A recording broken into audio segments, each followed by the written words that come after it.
Double bond है, bond है दो, ठीक है। CO ये है कीटोन का, उसके बाद है ये है आपका कार्बोक्सिलिक अम्ल का, और ई वाला है ईथर का। तो कह रहे हैं कार्बोनिल ग्रुप, तो कीटोन को जो है कार्बोनिल ग्रुप के अंतर्गत रखा जाता है। कौन सा ग्रुप? कार्बोनिल ग्रुप के अंतर्गत। अब आइए, ये हो गया किसका? एल्डिहाइड का। ये हो गया कार्बोक्सिलिक अम्ल का, ये है आपका ईथर का। अब हो गया कार्बोनिल ग्रुप। आगे आ जाइए, कह रहा है कि निम्न में सबसे अधिक क्रियाशील कौन है? निम्न में सबसे अधिक क्रियाशील कौन है? अब ऑप्शन है AU है, सॉरी CU है, HG है, उसके बाद AG है, उसके बाद AU है, ठीक है। तो इस चारों ऑप्शन में सबसे ज्यादा क्रियाशील कौन है? ठीक है, जल्दी से ना आप लोग कमेंट में इसका आंसर दीजिए, जल्दी फटाक देना।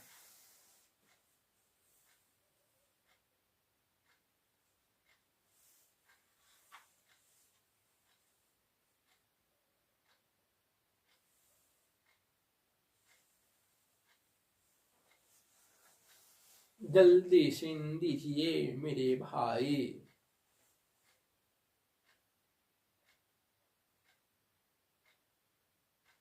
चलिए, कुछ लोगों का आंसर आना शुरू हो गया है। ACU, चलिए कॉपर। अब आइएगा, पहले संकेत का नाम समझिए। इसको बोला जाता है कॉपर, CU को कॉपर। ये है आपका HG हाइड्राजीरम, इसको बोलते हैं पारा, ठीक है, मरकरी। ये है आपका अर्जेंटम, इसी को बोलते हैं चांदी, सिल्वर। आई है आपका सोना, AU। तो इस चारों ऑप्शन में सबसे ज्यादा क्रियाशील जो है यह है आपका कॉपर। कौन है? कॉपर, ठीक है। और हम आपको बता दें कि सबसे ज्यादा जो क्रियाशील होता है वह होता है पोटेशियम, तब सोडियम। सबसे ज्यादा क्रियाशील पोटेशियम। अब देखिए, क्रियाशील का मतलब होता है कि उसको साथ में रखते ही जो है ना, अभिक्रिया जो है मिलने जो है जल्दी से मिल जाएगा, एक दूसरे से रख या जल्दी से मिल के कुछ बना लिया, उसी को बोलते हैं, ठीक है, उसी को बोलते हैं क्रियाशील। तो जो ज्यादा क्रियाशील होगा वो जल्दी से ना किसी से मिल के अभिक्रिया करके कोई नया चीज बना लेगा, और जो कम क्रियाशील होगा वो धीरे धीरे करके जो है अभिक्रिया करेगा, नया चीज बनाएगा। और जो बिल्कुल जो है क्रियाशील नहीं होगा, साफ एकदम नील होगा, वो क्या करेगा? ससुरा गुटुर गुटुर जो है ना मुंह देखेगा, है कि ना? तो वो एकदम क्रियाशील नहीं है। तो क्रियाशीलता श्रेणी में सबसे कम क्रियाशील जो है सोना होता है। कौन होता है? सोना। कौन होता है? सोना। सिल्वर, सॉरी गोल्ड, सिल्वर बोल रही है। सबसे कम क्रियाशील होता है सोना, गोल्ड। कम क्रियाशील होने के कारण जो है यह प्रकृति में, इस वातावरण में, इस नेचर में जो है फ्री अवस्था में पाया जाता है। इस अवस्था में, फ्री अवस्था में पाया जाता है। फ्री अवस्था कहने का मतलब हुआ कि ऊपर जो है ना मधुमक्खी जो है ऊपर भिनकेगा नहीं, उसी को बोलते हैं फ्री। जैसे मान लीजिए कि अगर हम एक तरफ जो है, ठीक है, एक तरफ हम, ठीक है, जिलेबी का पाग रख दे, जिलेबी का रस, जलेबी, ठीक है, जलेबी रस रख दिए एक तरफ बना के, है कि नहीं? और दूसरे तरफ जो है हम, ठीक है, दूसरे तरफ हम रख दिए, ठीक है, शैम्पू। क्या रख दिए? शैम्पू। एक तरफ जिलेबी का रस है और दूसरे तरफ है हमारा शैम्पू। अब बताइएगा मक्खी जो है किधर जाएगी? जलेबी की रस की ओर कि शैम्पू की ओर? जलेबी की रस की ओर, यानी जिधर उसको मिठास मिलेगा, मीठा मिलेगा, मक्खी जो है उधरे जाएगी। ठीक है, तो इस जलेबी के रस और शैम्पू में ज्यादा क्रियाशील कौन है?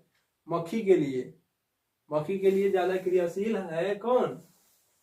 जलेबी का रस। ठीक है, एक तो देखबो नहीं करेगी, शैम्पू और तकबो नहीं करेगी केने शैम्पू रखल है कि नहीं? तो जब शैम्पू और नहीं देखेगी तो शैम्पू बेचारा जो है अपने आसानी में टुकुर टुकुर देखेगी, ये मधुमक्खी आओ ना, एक दो लपक मार दे, देखा सुनी रस चूस उस के चल जाओ है। मक्खी कहेगी हाँ शैम्पू तर हम आई, हम जब जलेबी के रस तर की तोरा तर। तो शैम्पू जो है वह उसी तरह से देखती रहेगी, यानी यह मुक्त अवस्था में हो गया, किसके जैसा? सोना के जैसा। तो मुक्त अवस्था में जो होगा, फ्री अवस्था में जो होगा, वह किसी से अभिक्रिया करके कुछ बनाएगा नहीं। इसलिए देखते हुएगा कि सोना जो है ज्यादा चमकता है, सोना का जो रंग है वो जल्दी क्षय नहीं होता है, जल्दी खराब नहीं होता उस, ठीक है, यानी उसमें जंग नहीं लगता है। अब कह रहे कि प्रकृति में ऊर्जा का मुख्य स्रोत क्या है? अब देखिएगा, कोयला भी ऊर्जा का स्रोत है, सूर्य भी ऊर्जा का स्रोत है, पानी भी ऊर्जा का स्रोत है, और लकड़ी भी ऊर्जा का स्रोत है। ये सब जो है ऊर्जा का स्रोत है, लेकिन ऊर्जा का मुख्य स्रोत कह रहा है, मेन सोर्स कौन है? तो ऊर्जा का जो मेन सोर्स है वह है आपका कौन? सूर्य। कौन है? सूर्य। मुख्य स्रोत कौन है ऊर्जा का? सूर्य। ये सभी है ऊर्जा के स्रोत है, कोयला भी है, सूर्य भी है, पानी भी है, लकड़ी भी है, लेकिन मुख्य स्रोत क्या है? सूर्य है। आगे आ जाएगा, हरे पौधे कहलाते हैं। तो हरे पौधे जो है वह उत्पादक कहलाते हैं। क्या कहलाते हैं? उत्पादक। यानी हरे पौधे जो है देखिएगा, वह कोई भी पौधा हो, हरा पौधा, यानी देखिएगा उस पौधे से जो है आपको कुछ ना कुछ जो है आपको मिलता है। तो जो इससे अगर हम कोई चीज को मिल रहा है, प्राप्ति हो रहा है, वो हमको उत्पादन करके दे रहा है, तो क्या कहलाएगा? उत्पादक कहलाएगा। यानी उत्पादन करने वाला है, उत्पादन करने वाला है, इसलिए उसको बोलेंगे उत्पादक। तो हरे पौधे क्या कहलाते हैं? उत्पादक। अब आइएगा अपघटक क्या है? तो अपघटक का मतलब होता है नाश करने वाला। अपघटक का मतलब होता है उसको सराने वाला, गलाने वाला। तो जैसे मान लीजिए कि पौधे को काट के रख दीजिएगा, पेड़ को काट के रख दीजिएगा, कुछ दिन के बाद जो है पौधा जो है, पेड़ जो है, घास जो है, सर गल जाता है कि नहीं? तो सर गल क्यों गया? उसमें कुछ जो है, ठीक है, माइक्रो बैक्टीरिया जो है, कुछ सूक्ष्म जीवाणु जो है उस पर कार्य करना शुरू किया, और कार्य करने के दौरान जो है उसको सरा दिया, गला दिया। यानी जब सराएगा, गलाएगा तो उसी को बोलते अपघटित कर देना। ठीक है, तो सराने गलाने का काम कौन किया? वह माइक्रो बैक्टीरिया किया। ठीक है, वह सूक्ष्म जीवाणु किया था। सूक्ष्म जीवाणु को क्या कहेंगे? अपघटक कहलाएंगे। क्या कहलाएंगे उसको? क्या कहेंगे उसको? अपघटक, यानी अपघटित करने वाला। अब आइए उपभोक्ता। उपभोक्ता जैसे पेड़ पौधे, कोई भी चीज है, पेड़ पौधे से अगर मान लीजिए कि अभी जो है, मान लीजिए कि सीजन है किसका? जैसे मूली का सीजन है, तो मूली उत्पादक हुई, अब उसका उपभोग कर, उपभोग का मतलब हम लोग उसको भोजन में खा रहे हैं। ठीक है, तो जब किसी चीज को हम लोग खाते हैं, लेते हैं, तो उसको बोलते हैं उपभोग कर रहे हैं। उपभोग करने वाला कौन है? हम लोग हैं। उपभोग करने वाला क्या कहेंगे? उपभोक्ता। ठीक है, अब आइए आहार श्रृंखला। आहार श्रृंखला के मतलब हुआ कि जैसे मान लीजिए कि घास, पढ़े हुएगा तीसरा या चौथा में है कि दूसरा में है वो, कि घास है, घास को खा गया मेढक, और मेढक को खा दिया गया कौन? सांप, और सांप को खा गया कौन? गरुड़। ठीक है, इस तरह से पढ़े कि नहीं? चलिए, तो इसी को बोलते हैं आहार श्रृंखला। यानी फिर जहां से शुरू होगा और फिर होता ही आ जाएगा, उसी को बोलते हैं आहार श्रृंखला। ठीक है, अब आइए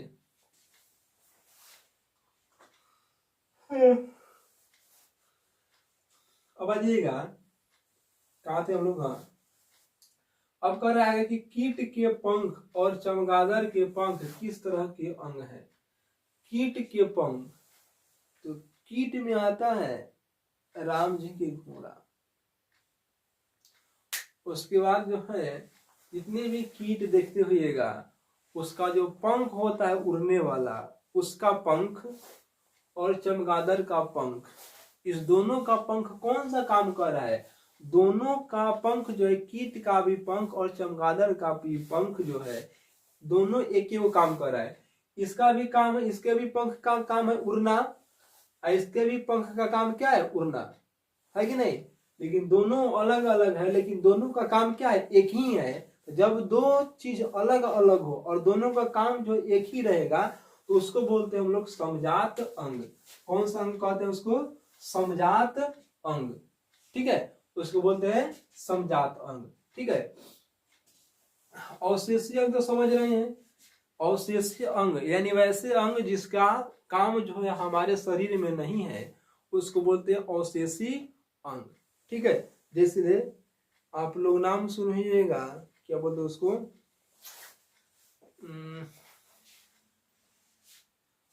अवशेषीय अंग क्या बोलते हैं उसको, याद नहीं आ रहा है। अपेंडिक्स। अपेंडिक्स जो है हमारा क्या है, अवशेषीय अंग है उस शरीर में हमारा, उसके लिए कोई कार्य नहीं है, उसका कोई कार्य नहीं है अपेंडिक्स का। अब आ जाइएगा, भोजन का पाचन किस प्रकार की अभिक्रिया है।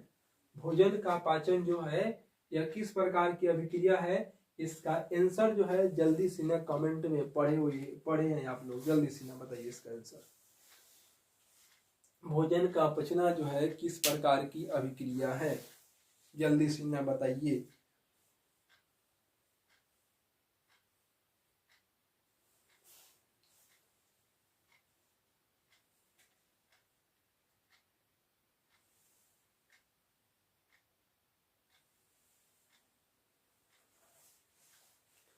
पढ़े हुए पहले के चैप्टर में,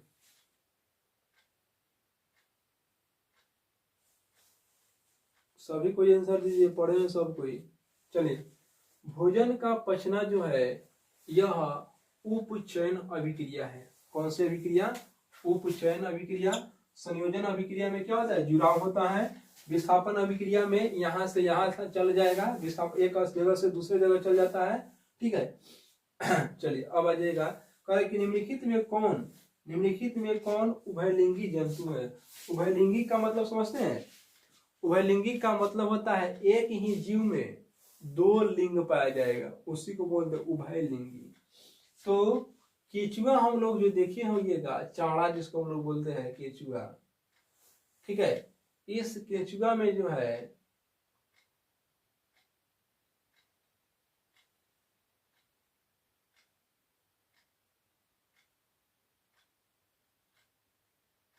इस केचुआ में जो है दो लिंग पाया जाता है।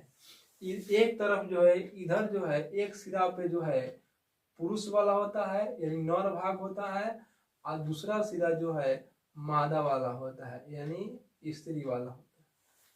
ठीक है, मादा वाला, इसलिए इसको बोला जाता है क्या, उभय लिंगी। एक ही चाड़ा में जो है, एक ही केचुआ में जो है दो लिंग पाया जाता है, नर भी होता है उसमें, मादा भी एक ही में होता है। ये नहीं कि अलग अलग, नर अलग होगा मादा अलग होगा, ऐसा इसमें केचुआ में नहीं होता है। तो केचुआ जो है वह क्या है, उभयलिंगी होता है। ठीक है, चलिए आज यहीं तक, अगला क्लास फिर आपका 2014 का जो डिस्कशन था सब क्वेश्चन हम करा दिए। अब जो है अगले, ठीक है, दिन से जो है आपका हम 2015 का डिस्कशन कराएंगे। चलिए, थैंक यू।